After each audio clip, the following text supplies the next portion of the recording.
Hello and welcome to another Giant Slayer TFT how to play video. Today our analyst will be diving into how to play Tristana Reroll for patch 11.15b. We're taking a look at a second composition for 11.15 since the next patch is delayed. Tristana Reroll has shot up in popularity in the last week of 11.15b, taking the stage as the best reroll build. We'll be covering the strengths and weaknesses, items, champions, and traits, as well as a brief look at each stage of the game.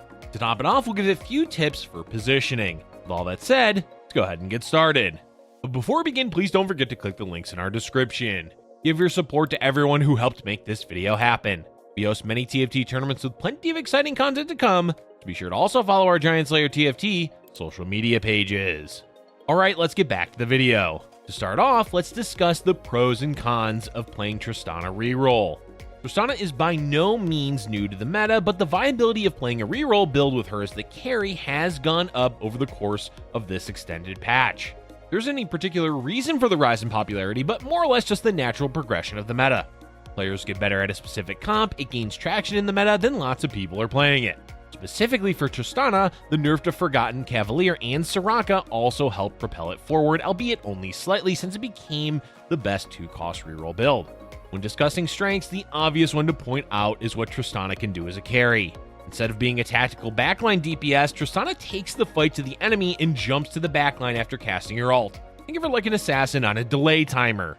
This ends up working quite well, especially with proper positioning, as she can jump onto the enemy backline carry and snipe them while the attack speed buff of her ability is active.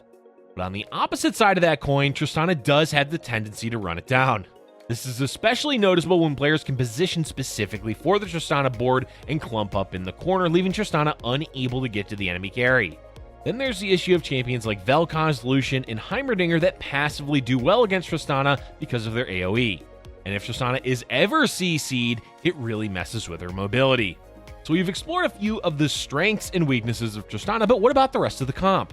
The bulk of the build is going to rely on Hellions, and Hellions actually got improved a lot thanks to the change in the mid set to a 2-4-6-8 trait. This change makes it a lot easier to run Hellions early game as well as flex in other traits later on.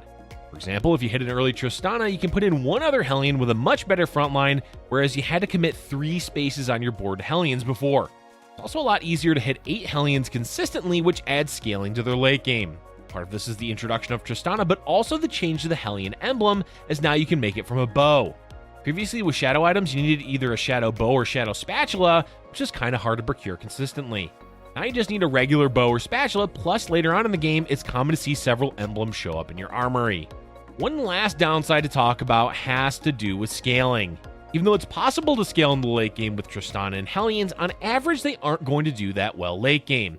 There's just better, more consistent carries like the aforementioned Heimerdinger or Vel'Koz.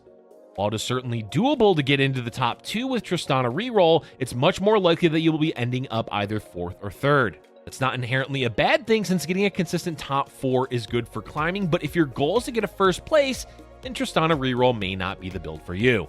With that, let's move on to the next section where we cover the core items. As usual, let's go over the items needed for the carry of the composition Tristana. There's a few things to note about Tristana as a carry. 1, attack speed of any kind is wasted on her. This is because not only does she gain attack speed from the Hellion trait, but she also gets a huge buff after she casts her ability. Thus, it's best to completely ignore any attack speed items, though there are a few special cases that we'll talk about later. This leaves us with damage items. Items like Deathblade, Infinity Edge, Last Whisper, and Bloodthirster. Of those, Bloodthirster is one of the best because Tristana does end up in precarious positions due to her jumping into the enemy backline with her ability. BT helps heal up any damage she takes and rather quickly thanks to the innate attack speed she has. That shield proc also helps her survive against champions like Lucian or Vel'Koz. If we're talking best in slot, the 3 items you can run on Tristana every game and do well are Bloodthirster, Last Whisper, and Deathblade. Infinity Edge can also be substituted for Deathblade, but the stacking attack damage tends to be better damage. Last Whisper is a must-have for almost any AD champion in the current meta, and we already discussed BT. Alternative items are Runaan's Hurricane, Hand of Justice, and Giant Slayer. Now we can shift over to the rest of the board. Kennen is by far the most common second item holder for any Hellion build, so look to itemize him with things like Morellonomicon, Guardian Angel, and Frozen Heart. Ziggs can also hold on to AP items that will eventually transfer either over to Teemo or Heimerdinger. Then there's also generic defensive items for frontline like Warmog's Bramble Vest and Stoneplate. As for utility items, Banshee's Claw is never a bad choice. Zeke's Herald, while an attack speed buff, is still useful if you don't have it, but don't go out of your way to make it. Shroud is likely the best utility item since delaying the enemy team's abilities gives more time for Tristana to pop off. And of course for emblems, Hellion is the go-to. You can go on any champion, but the most common is Heimerdinger since it gives you a strong secondary late game carry. Gwen is not uncommon either, same with Rel. Other emblems you can consider are Cannoneer, Ironclad, and Mystic. Lastly, Radiant items. As usual, there's no way to know what 5 Radiant items you'll have each game. Try to have at least 2 Tristana items prior to 3-6, that way you can give her a Radiant item as the third option. If no item is great for her, aim for utility like Shroud or frontline items like Warmogs. With items covered, let's move on to the core champions and traits. The most common level 8 board you'll see for Tristana Reroll is this: Tristana, Lulu, Kennen, Kled, Poppy, Teemo with Lucian and Rel. Keep in mind, until you find Teemo, Ziggs will be the stand-in. This board gives you 6 Hellion, 2 Cannoneer, 2 Cavalier with decent CC in frontline. Thresh and Misfortune are also strong candidates for your 7th and 8th unit as it provides CC and Grievous Wounds. There are a lot of variations to this board. With an emblem, you can aim for 8 Hellions, meaning you can drop one of the extra champions and add in Ziggs. Cannoneer is not a must-have for Tristana, so you can always drop it for a Mystic like Gwen or additional frontline if needed. Heimerdinger is also a worthwhile addition in the late game. While uncommon, you can drop down to 4 Hellion. This reduces the attack speed down to 30% from 75, but it does let you splash in a lot of other traits like Ironclad and Mystic. The best time to play this way is when you hit a really fast Tristana 3, and you can play around countering the lobby so that you can scale better in the late game. Overall, this is a reroll comp. It's meant to be simple and easy to run so you don't have to overcomplicate your board.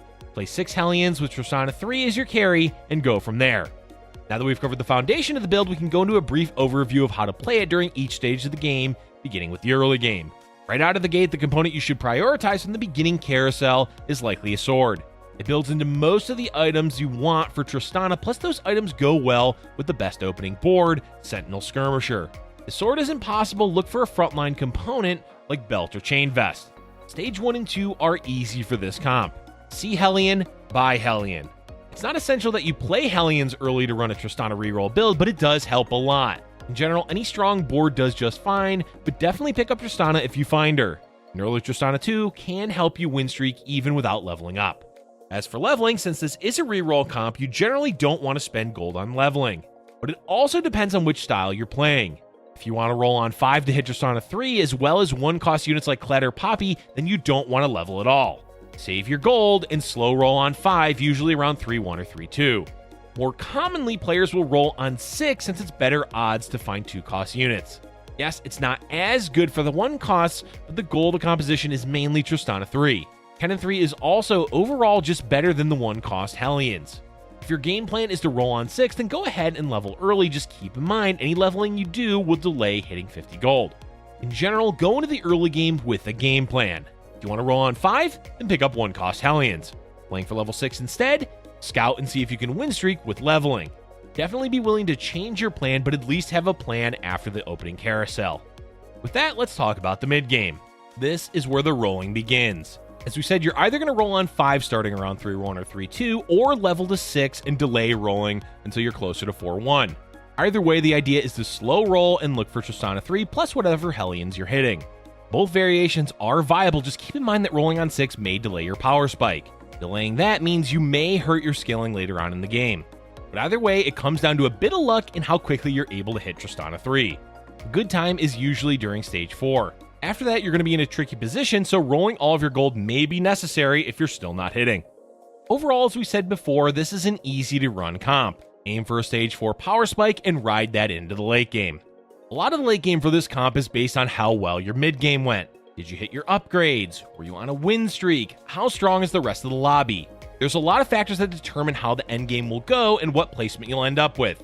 Keep in mind that this is a top 4 comp, so aim to hit at least that. Once you've hit Tristana 3, the main goal of your board is to level to 8 and add in whichever champions you need. As mentioned, a Hellion emblem allows you to play 8 Hellions, which is a great late game transition. Champions to look for are Rel, Teemo, Heimerdinger, and Gwen, but it really depends on what you're finding and what the rest of the lobby is running. If possible, you can go for level 9, but that's only really doable if you hit early into the game and went on a big win streak during the mid game. If you do hit 9, great! play for late game 5-cost champions, or add in traits to counter the lobby. But don't expect to win just because you're level 9, as Tristana does get outscaled. Our last section to cover is positioning. There's actually quite a few positioning tips we can give for Tristana Reroll. First, Tristana needs to be positioned in a way that gets her onto the enemy backline without being put into a terrible spot. Unfortunately, there's only so much you can do to manipulate her first jump, but try to have her on the opposite corner of where you want her to jump. Avoid having her jump where the monstrosity is going to be, or into CC like Zyra. Also be wary of Heimerdinger, Vel'Koz, and Lucian, as they can burst her down with their abilities. Kennen is the other champion that you want to position properly because his CC and damage helps Tristana a lot. Always try to position him in a way that he'll cast his ability towards the enemies that Tristana is going on. This combo can often result in a dead enemy carry near the start of the fight. The rest of your Hellions don't matter that much for positioning, as they're mostly just there as frontline fodder. One last tip is to try to manipulate enemy boards by positioning your units towards the back of your board. What this does is cause the enemy team to move forward, opening up a space for Tristana to jump behind the enemy carry. It won't always work, and when others position around you specifically, it'll be even harder to pull off, but it can earn you some cheesy wins. That's going to be it for today's video, folks. Tristana Reroll is a simple and fun comp in the current meta, and it's doing quite well, so go out and enjoy it before the 11.16 patch. Let us know in the comments section below which composition you'd like us to cover in our next How to Play video. Thank you for watching, and if you're enjoying our content, be sure to hit the like button and subscribe for future Giant Slayer TFT videos.